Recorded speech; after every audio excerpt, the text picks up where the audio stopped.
Imagine this. The Twin Towers have both been hit by planes, and the world is learning of what is unfolding in New York.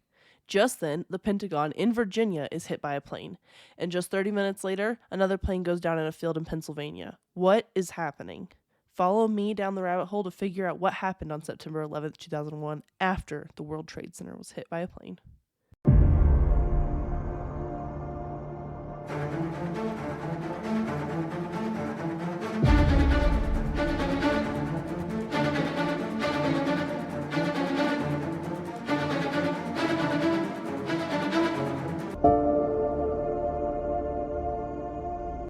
Hi friends, welcome back to the rabbit hole. I'm your host Dani, and today we are finally doing it. We're finishing up the 9/11 series, part 3 of this 3-part series. Obviously, we did the Twin Towers the first episode. Then the second episode was just about World Trade Center Building 7 because there was a lot of questions surrounding that building. And then today we're going to kind of finish up with the Pentagon and the United 93 that went down in Pennsylvania, and then of course what happened after, what came of all these terrorist attacks, like what did our government do in response, basically. So, if you haven't listened to the first 2 episodes, I highly suggest going back and listening to those just because it gives you a really good background, kind of you see where we're coming from. Although a lot of the things today don't really tie in or tie back. I mean, they all happened on the same day. And yes, what happened after our government response ties all together. But basically the Pentagon and United 93 that went down in Pennsylvania, they tie together. They don't really tie back to the World Trade Centers the way, like Building 7 and Building 1 and 2 kind of tie together. So here we go. The Pentagon was hit at 9:37 on September 11th, apparently by a plane, but we're going to get into that. So basically the Pentagon is like the headquarters for the military in the Washington, D.C., Virginia area. Virginia is obviously where it's located, and the Pentagon was actually hit on the Navy Annex side of the building. What I didn't know about this before, doing this research is that the Pentagon basically has 5 rings going around. It looks like almost 5 different buildings with alleyways in between them inside this building, right? And you can get to the different rings by different corridors, and they all have numbers and letters and blah, blah, blah. Well, the plane that hit the Pentagon hit the Navy Annex building, which is what I said, and went through the E ring, which is the outermost ring, and then the D ring, and then C ring, and basically stopped in between C and D. Or C and B, excuse me. So there's an alleyway between each of these buildings, right? And so in between the C ring and the B ring, the plane stopped.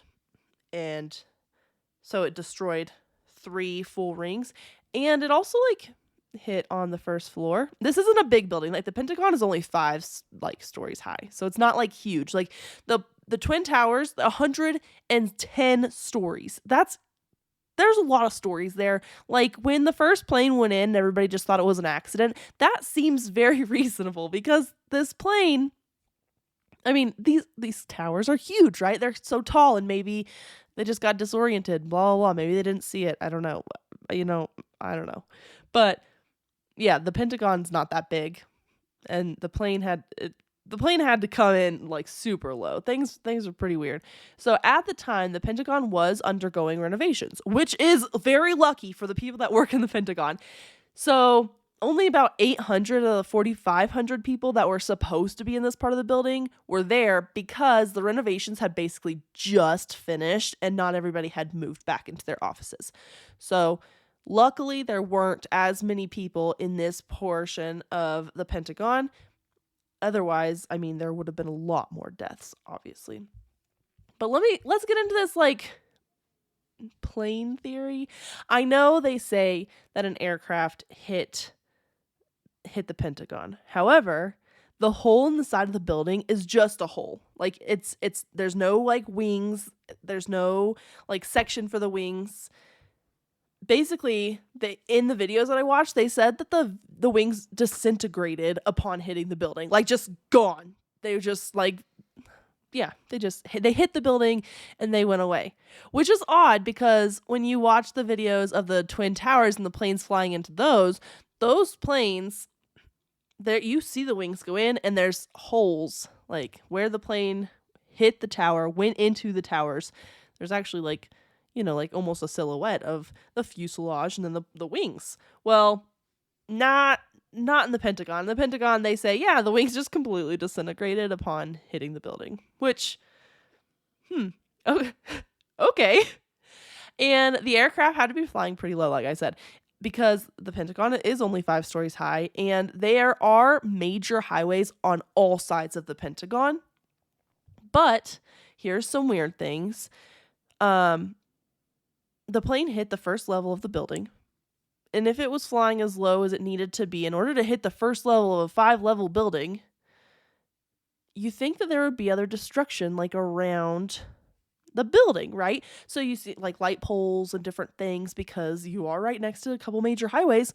Well, all those light poles are still standing, like all of them. If you look, and this isn't like, I didn't find this in research. I just simply looked at some pictures and was like, that's a little fishy. Like, no light poles are gone. And these planes had to basically like maze their way through, or this one plane, had to maze its way through these light poles and a major city because it's in Virginia. Like, it's not like a small little city. Or like a small little place. Like, there's a Pentagon in a big city surrounded by major highways and light poles and different things. Yeah, no, all that's still intact. That wasn't hit. It was just the building that was hit. So, was the plane flying high enough to miss all the light poles along the way? Basically, yeah. And the plane was said to have basically executed a 270-degree like downward spiral in order to hit the Pentagon. So the way it came in, I guess it was flying in the wrong direction. It basically turned most of the way around and then like hit the plane or hit the Pentagon. And didn't destroy anything around it, like didn't hit any light poles or anything. Okay, yeah. The sense, like the logic here is just like on point. So in order to execute that, you probably should have a pretty decent pilot. So they had Honey Honjor. Excuse me if I messed up his name. He was a terrorist that was flying the plane, the hijacker of this plane, and was known to be a terrible pilot. Like, a terrible pilot that would have to execute a 270-degree downward spiral in order to hit the Pentagon at the first level and not hit anything else. And he was awful. He wasn't even able to safely fly like a small plane. One of the employees at the flight school that he attended said that he didn't care that he couldn't make it through the course. Quote, "I am still to this day amazed that he could have flown into the Pentagon. He could not fly at all," unquote. And that was from that employee, that flight school employee. And it was reported in the New York Times on May 5th of 2002.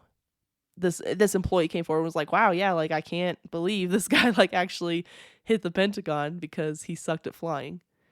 Because remember, all these terrorists, all the terrorists that decided that were told to fly the planes, like the actual pilots, they went to flight school here in America. They came here to go through their schools. And nobody thought it was fishy at the time. I mean, this flight school employee obviously didn't think it was fishy that this guy like couldn't fly and he was going to flight school. And don't get me wrong, like nobody can fly when they first get to flight school. That's the point. But like you think that after going to school for a while, like you'd figure it out. And this guy like didn't give a fuck. Like he was not super into flying.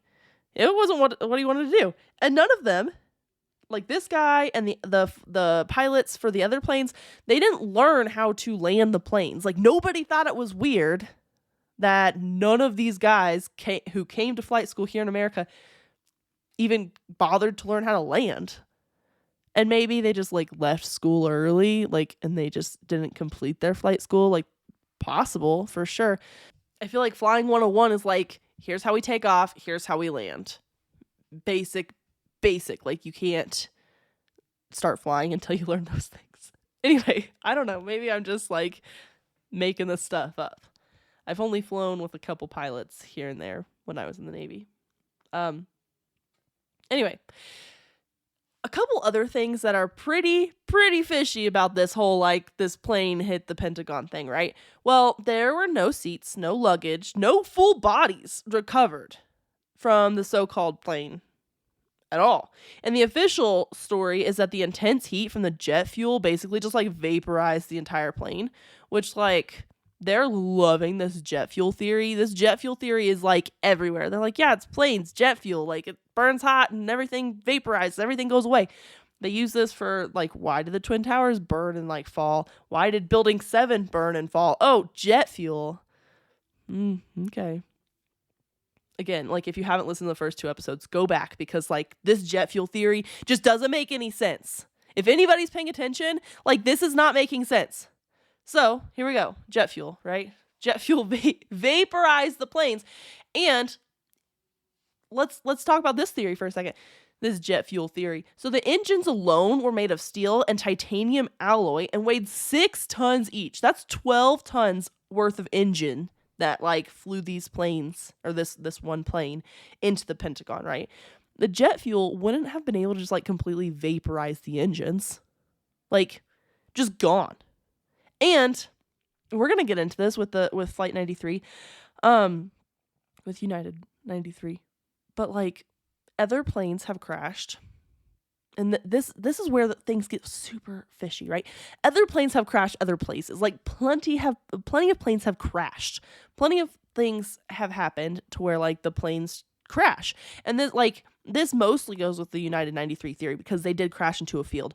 But, like, I mean, a plane crashed into the side of the Pentagon. The Pentagon did not completely, like, collapse the way the Twin Towers did.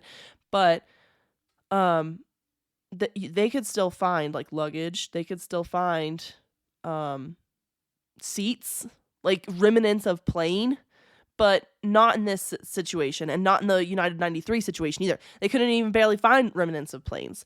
So they did say that the bodies of passengers were able to be identified by fingerprints and DNA, but the plane was completely vaporized. So the plane's completely gone, but we can still find, like, fingerprints and DNA, and, like, the jet fuel definitely, like, vaporized the entire plane.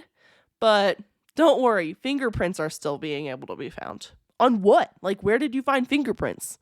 Like, if the whole plane was vaporized, in your words, the plane's vaporized, but you're going to figure out who was on that plane because of the DNA and fingerprints that you find. Did you know that over 40% of Americans have a hard time swallowing pills? So when it's time to take your vitamins, large capsules and pills are out of the question. We know that gummy vitamins exist, but they're full of sugar, they get stuck in your teeth, and they only contain a fraction of the nutrients you need. Luckily, Easy Melts has discovered the ultimate vitamin sweet spot. Vitamins that melt in your mouth, taste like a treat, and are packed with nutrients ready for absorption, all without an ounce of sugar. For a limited time, Easy Melts is giving listeners a free 3-month supply of vitamin D3 with their first purchase. To claim your free D3 vitamins, visit try.easymelts.com/spring24. That's melts.com/spring24. Say goodbye to the old way of taking your vitamins and say hello to the easy way. Cool. Yeah. It's making sense. It's making more sense. The more I say it out loud, the more sense it's making. The debris left basically looked like it had been from a plane. There was debris, and it looked like there was debris from a plane, but it was, like, tiny, like, small, like you picked it up with your hands, like, not big pieces of debris, small pieces of debris. And all the debris found in the yard leading up to the Pentagon was small, like I said. But shortly after that, basically, like, not long after, they covered up the entire courtyard, covered it in gravel and dirt, and, like, redid the whole courtyard, which is also funny because if you look at pictures of, like, them cleaning up and after, like, right after, and they actually triaged a lot of people right there on that courtyard, it was rather intact, honestly. Like, it looked really good. Like, the grass was nice and green and mowed. Like, obviously they maintain it, but, like, it didn't look like a plane had even hit the courtyard. It literally looked like the plane didn't even touch the courtyard. There was just a little bit of debris in the courtyard that you could easily, like, clean up. So it's a little weird that they covered up the entire courtyard with gravel and dirt and basically redid the whole courtyard right after this happened. It's just fishy, right? Like, it's just a little weird. Well, it gets weirder, guys. Don't you worry. Because, like, nothing about 9/11 makes sense. All the video evidence, like all the camera footage, there were cameras along the path of what the plane would have taken in order to, like, hit the Pentagon. Remember, this is in a metropolitan area. So you have these convenience stores, like gas stations, grocery stores, like all these different places that would have cameras because, like, they're trying to prevent theft. You have all these things, and the cameras were working. I know I listen to true crime episodes or like true crime podcasts, and a lot of the times when there's like a murder committed and it's like somebody was at the convenience store, they go there and they're like, oh yeah, our cameras weren't working. But there were a lot of cameras, 80 camera tape, 80 videos were taken by the FBI and never released of what happened that day. All these videos, all these cameras, all the things that recorded what actually happened were confiscated by the FBI, and they haven't been released. In fact, there was a Freedom of Information Act request sent to the FBI for the release of these videos, and it was denied. Why? I don't know. But yeah, there's definitely no video evidence of what happened. Like, let's just take it all away. But at the Pentagon that day, 184 people died, 64 people were on the plane, and 125 people were actually in the Pentagon. So, I mean, like, I'm not trying to make light of this situation. It's fucked up, right? That 125 people died in the Pentagon and 64 more people on the plane, except, like, where is the plane? Where is the evidence that a plane actually hit the Pentagon besides the small debris that you could pick up with your hands? I just feel like that debris could have been planted. I don't know. I'm getting super into this theory, guys. Like, super into 9/11. Like I told you before in another episode, I don't remember. I think it was MK Ultra because that's one of my favorites. This is one of my favorite conspiracy theories of all time because, like, they did such a bad job covering it up. They did, like, an awful job. And honestly, like, people believe them. Like, there's plenty of people out there that are like, yeah, 9/11, the planes and the terrorists attacked. Okay, yeah, we'll believe it, sure. So after that, United Flight 93 crashed. Yep, around like 10:03. I'm pretty sure that's when that plane hit the ground. But before then, the people on United 93, like, these guys were freaking heroes. Let me tell you, because about 9:30 in the morning, the hijackers took over the plane. That's when the hijackers were like, "Yep, this is our plane." And this flight was flying from Newark to San Francisco. So, like I said in the Twin Towers episode, the hijackers specifically picked planes that were flying transcontinental to be as packed with jet fuel as possible. We still do not know where this flight was headed, although there's speculation that they were headed towards the White House or Washington, D.C., somewhere there. But we don't know for sure because, obviously, the passengers put the plane down. And good for them. Basically, when the hijackers took over the plane, they forced all the passengers to, like, the back of the plane, and they stabbed the captain and, like, the first officer and a flight attendant. According to the phone calls, and I read all of the transcripts from all the phone calls made in the 30 minutes before the plane went down, between when the hijackers took over the plane and when the plane actually hit the ground, it was about 30 minutes. And I read all the transcripts. There was about 37 phone calls made. And what we kind of gathered was that the captain, the first officer were stabbed, and a flight attendant was stabbed, and they might be dead, but we're not really sure. Their throats might have been cut, but again, we're not 100% sure what happened there. But they were hurt for sure, and they were laying down in first class. And you had two hijackers in first class, one of them wearing a bomb, and one hijacker that went up to the front to fly the plane. This is what's happened. So all the passengers are in the back of the plane. and they start making phone calls. When they start making phone calls, at first you have like the flight attendants, and the flight attendants made phone calls to, I guess in their training they have this number, this like maintenance number. So if anything happens on a plane, then the flight attendants can call the maintenance number and they'll tell them, hey, like this is what you should do to, keep the plane working. Which I understand that, because that was literally my job in the military, was to keep the plane working, do the maintenance in flight. I could be a flight attendant. I'd be great at it. Anyway, that's beside the point. So they started calling this maintenance line, and they were like, hey, we've been hijacked. This is who we are. This is where we're at. They didn't really know exactly where they were at, but they knew this is where we took off from. It feels like maybe the plane's turning around, blah, blah. And they kept trying to like tell the people on the ground, this is what's happening. And you even had one of the passengers at one point, he called 911, and they picked it up because where they were flying over.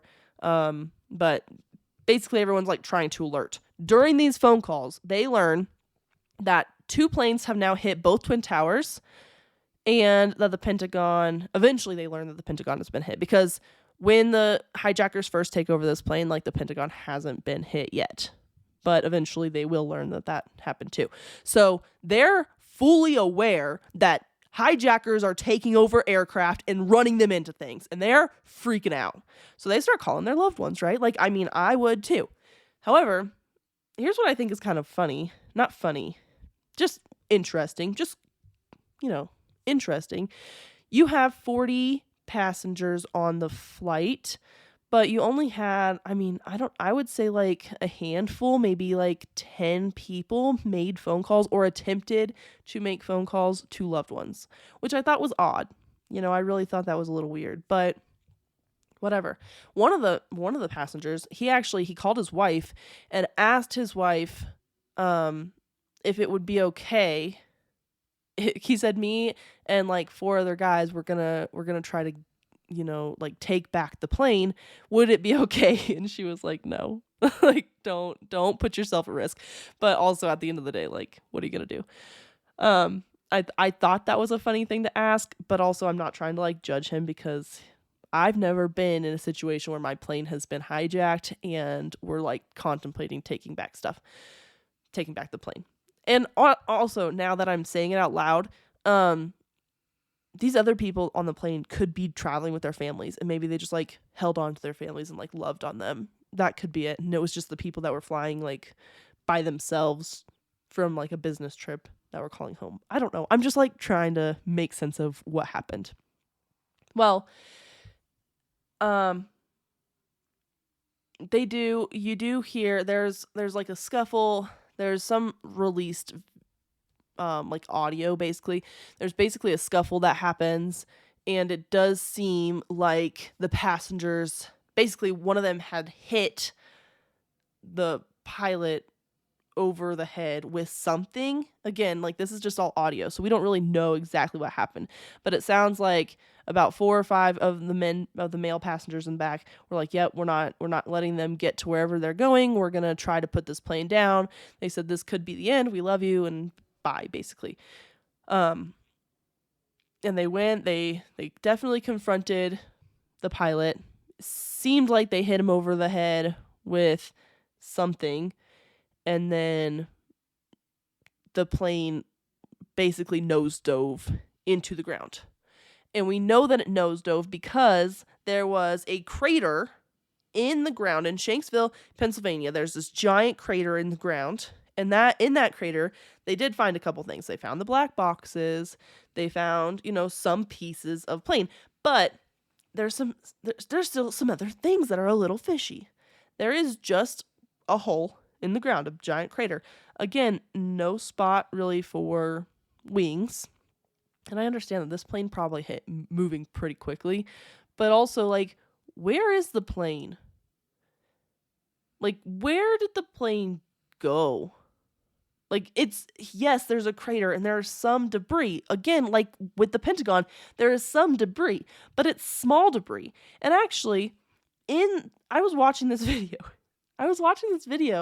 Of these FBI agents telling me, like, what they did and how they investigated the scene, and they literally were on their hands and knees, on their hands and knees, looking for debris, picking up small pieces of debris, because there was not a debris big enough to just like see. You had to get down on your hands and knees to find things that like belonged to this plane and belonged to people that were on the plane. They did find some evidence of the plane, though. They did find the hijackers' passports. They found two, I think 2 out of the 3, maybe all 3, I can't remember exactly. But they for sure found 2 passports. They found notes from the hijackers. And basically what they believed was a knife that one of the hijackers used to take over the plane. They didn't really say if they found anything from any other passengers. Like, I couldn't find anything like that. I just found that they found these notes that didn't burn, these paper notes that didn't burn from the jet fuel. Jet fuel literally obliterated the plane, but these notes are fully intact. And they found the passports. The passports did look, they were burned. You could still see the person's face on them and all their information, but there was some burn marks. And the knife looked a little beat up, like it had been like run over by a car, basically, is what it looked like.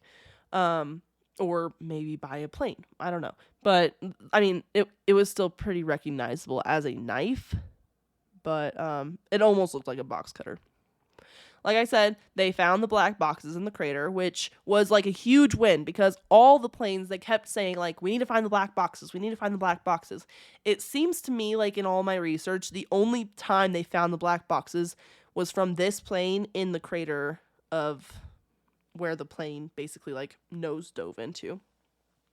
In other plane crashes, there's a lot of debris and big pieces. And in some plane crashes, you can actually like almost put like the pieces of the plane back to where like you can see the outline of the plane. You can like, you know, put the seats back where they would go. Like, yes, everything's destroyed because there was a plane crash, but you can like almost put it back together to like kind of see what happened. But in these cases, both times they couldn't find seats, they couldn't find luggage, they couldn't find bodies, they couldn't find anything. They just like they only found like small tiny pieces of plane, which is just a little freaking weird. Like, look at any other plane crash anytime, like, you know that a plane crashed. There's a hike here in Colorado. It's up in like way past Estes Park. It's way out there, and it's a B-17 crash from like 19 something, like World War II era. And you can take this hike. It's like a 5-mile hike, and it's hard, but it's really cool. If you're in the area, you should definitely do it.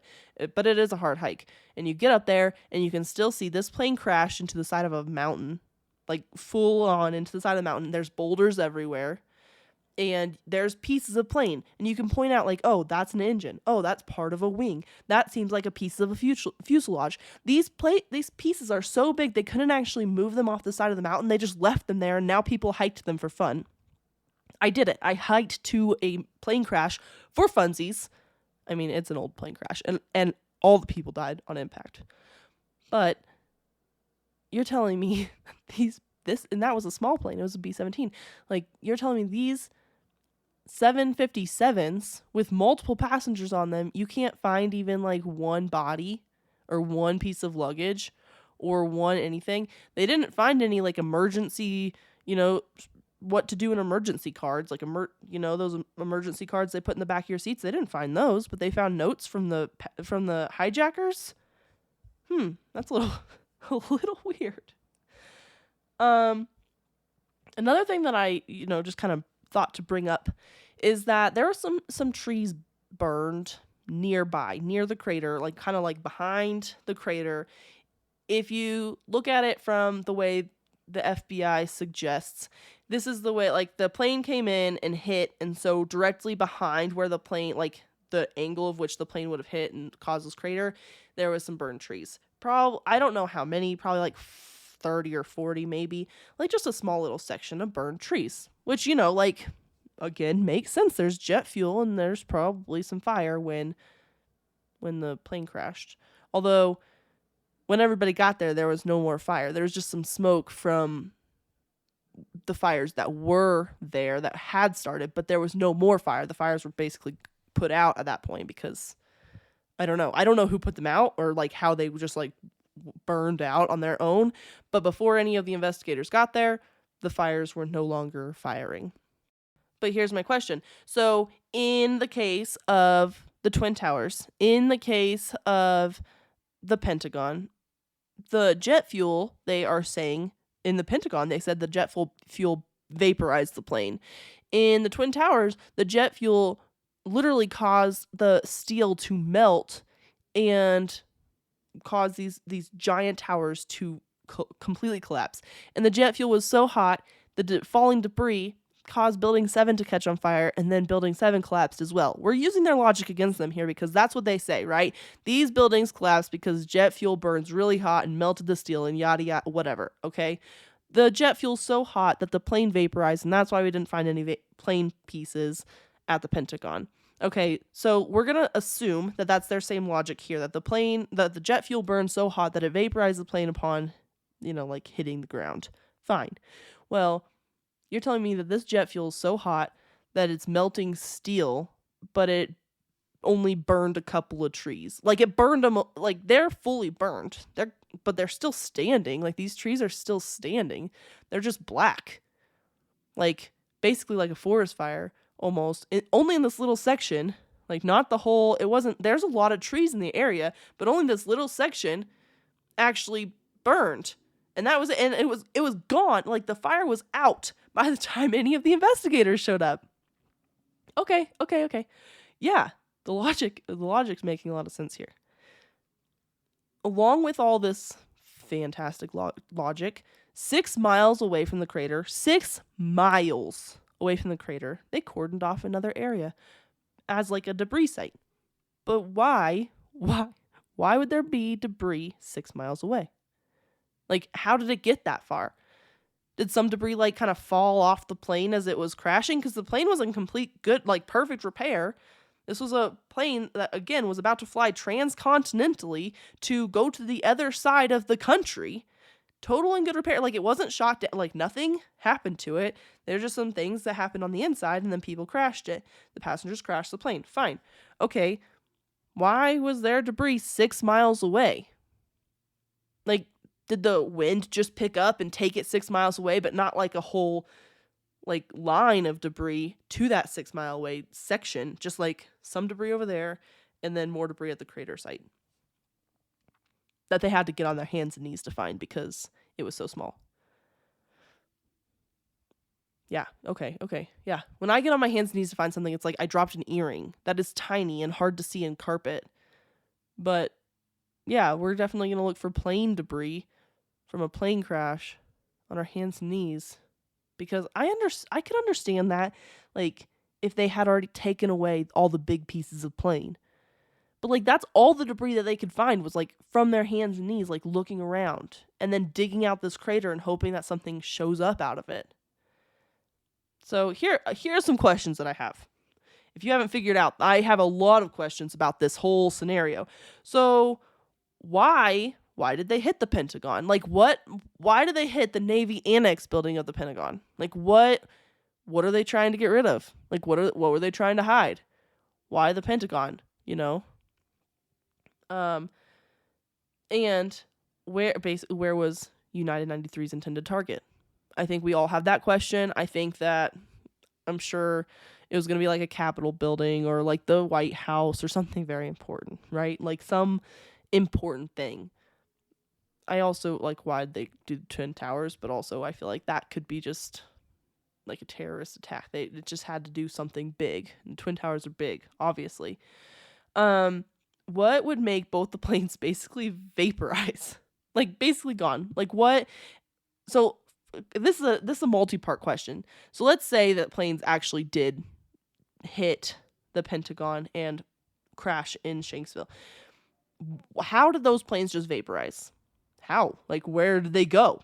Also, let's play the other side of this. If it wasn't planes that basically because of how weird these holes are and the lack of debris, maybe it wasn't a plane. A lot of people say that it was a missile that hit the Pentagon, and it was a missile that went down in Shanksville. But like, okay, fine. We'll play that game for a second, right? Because like it seems more logical than a plane hitting the Pentagon. It seems like a missile probably did. I don't know.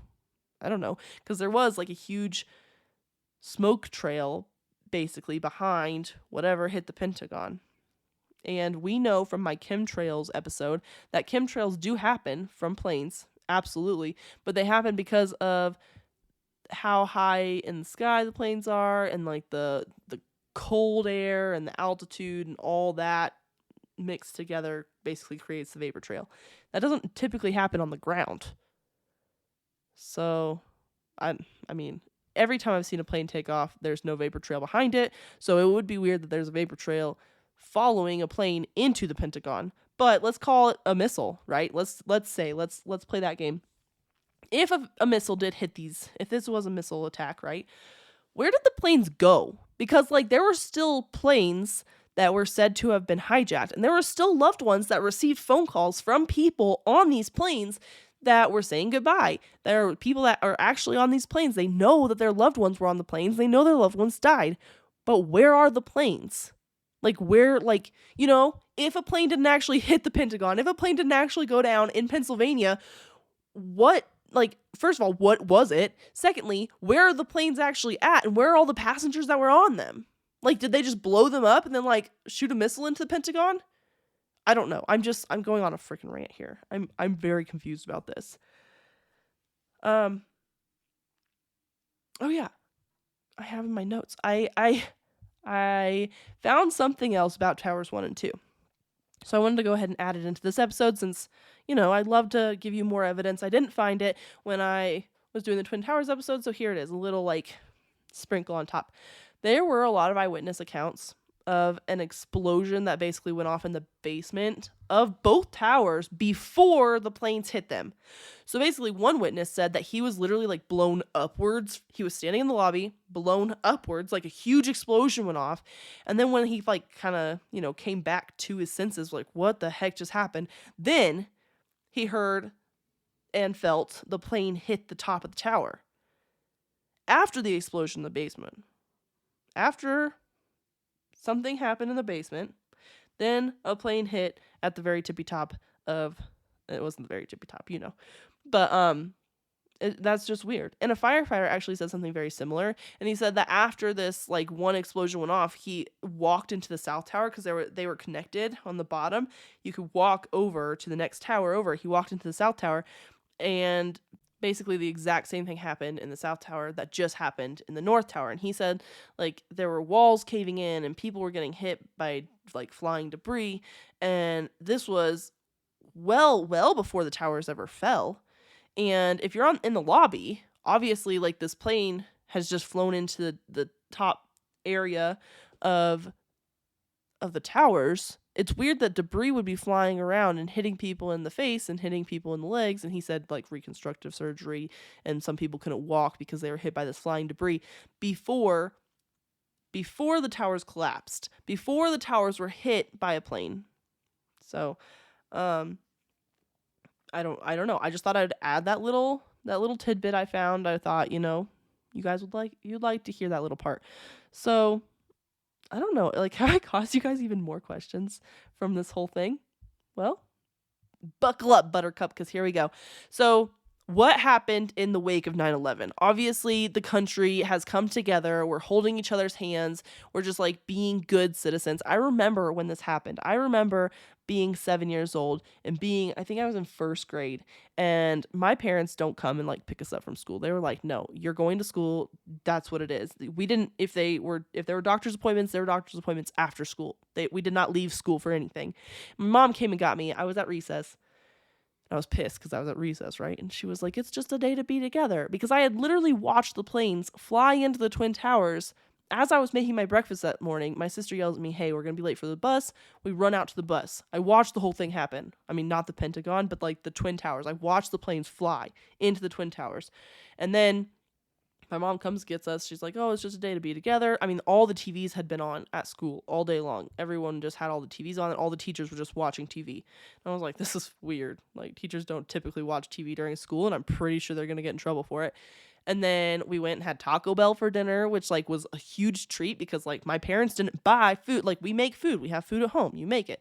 No, we got Taco Bell for dinner that night. Like I remember these things because like everyone was so nice after that. Everyone was so like friendly, you know? Like the country was under attack and we were nervous. Like what if something like this happens again? Because initially like we were very confused. Initially, we did not know what was happening.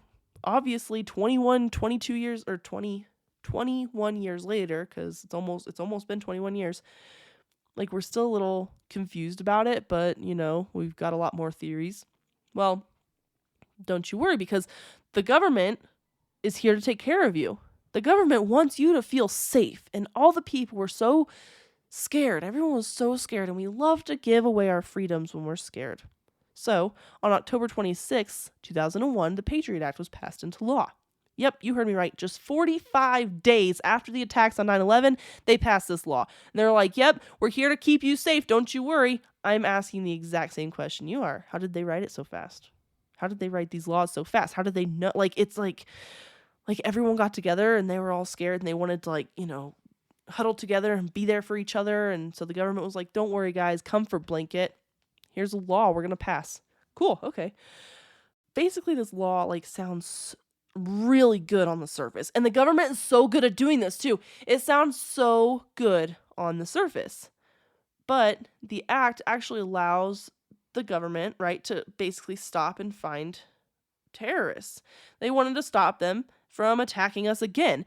And American people were like, yeah, absolutely. We don't want these terrorists to attack us on our own soil again. Like, that's terrifying, right? Well, the effort to find terrorists is where things get a little weird. The government decided that to find the terrorists, they will just need to spy on everyone. After all, you just never know who is a terrorist and who's not a terrorist. So they just started like spying on all their citizens. Basically, the Patriot Act said that they could because they needed to make sure that if there were any terrorists in the US, if there were any terrorist cells, that they were going to find them by spying on their people, all the people, and like listening for key things, and then that's how they would catch them. Well, in 2014, there was an oversight group created to see like how the Patriot Act was helping. Like, oh, this is super, super good. Like, what a good act that we pushed into law. Well, let's see like how well it's doing. Well, good news, everyone. It didn't help at all. In fact, all the terrorist groups and people that were terrorists, that were caught for terrorism, they were known before the Patriot Act was put into place, and the Patriot Act did nothing to aid in the findings.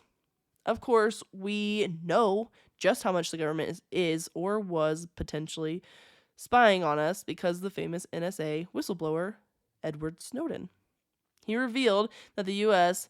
wasn't just spying on like high-risk individuals, but basically they were spying on everyone.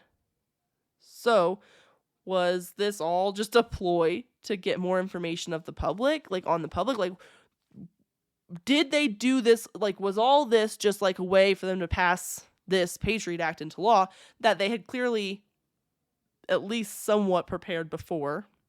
There's no way they got it passed in 45 days. That they wrote it all down, like, had like the forethought. Our government doesn't do anything fast. Nothing. Literally nothing happens quickly.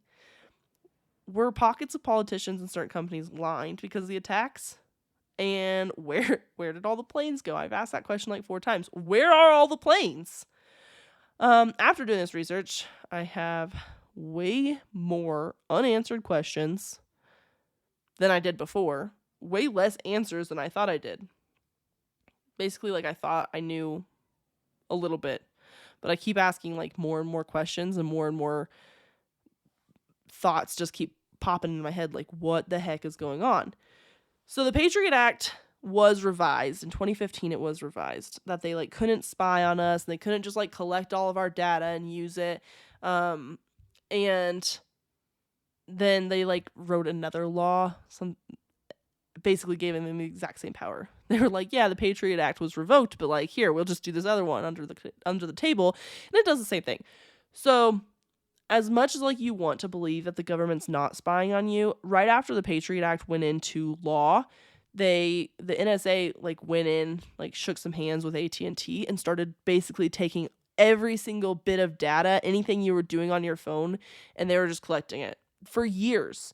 And then, with Snowden, with all the whistleblower things happening, and everyone's like, oh my gosh, the government's spying on us? No way.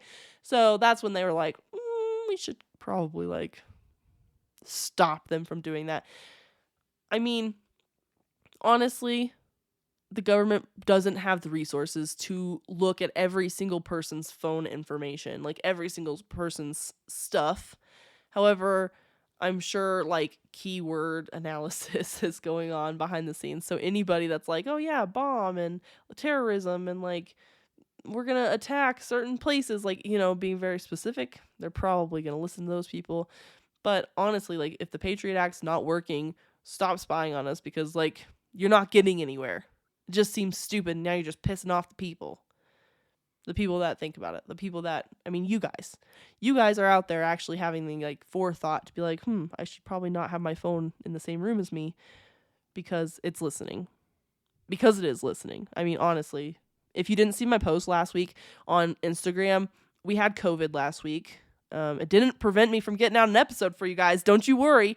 But also we had COVID, and then I got a text message, and I didn't like I had these at-home tests, right? Everyone was allowed to get the at-home test. I took the at-home test, and that's how we knew we had COVID.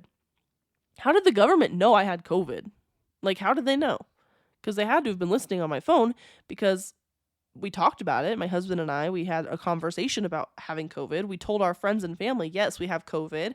Like anybody that we came in contact with, we're trying to be socially responsible, like it sucks. It's not like a fun thing to have. So, hey, you might also have COVID. Luckily, it doesn't seem like any of our friends did. So I don't know where we got it or what happened there, but like, we stayed home. We were responsible. How did the government know that I had COVID? And then they had the audacity to text me and ask me if they could track my movements, so that way they could like let everybody else know that they could potentially have been exposed to COVID. And I was like, yeah, I'm not participating. But I don't know. They're definitely listening to you. For sure listening to you. What do you guys think? You guys, I've put out 3 episodes now on 9/11. What are your thoughts here? Like, what are you as confused as me? Do you have as many questions as me? Do you have maybe some answers? Do you have some theories? Please, please, please send them to me, because I have so many questions. Send them to me on Instagram. I would love to hear them. I love to hear from you guys anyway. I do have a request for an episode for next week. Thank you, Ben Schultz. I'm going to put out an episode about food shortages next week, because like there's some serious things happening out there in the world. So, we should be aware of them. But until then, my friends, stay skeptical. Don't trust your government. And if you do trust your government, I don't know why you're listening to me. Unless you just like to listen to me and make fun of me, that's totally cool too, because I appreciate you listening. So anyway, guys, I will see you all next week. The Rabbit Hole is an independent podcast with everything you hear done by me, Dani Mercy. We thrive on listeners like you. If you like what you're hearing, please leave us a rating or review wherever you are listening. Follow us on Instagram at rabbit.holepodcast. Special thank you to Zakar Valaha Music for our intro.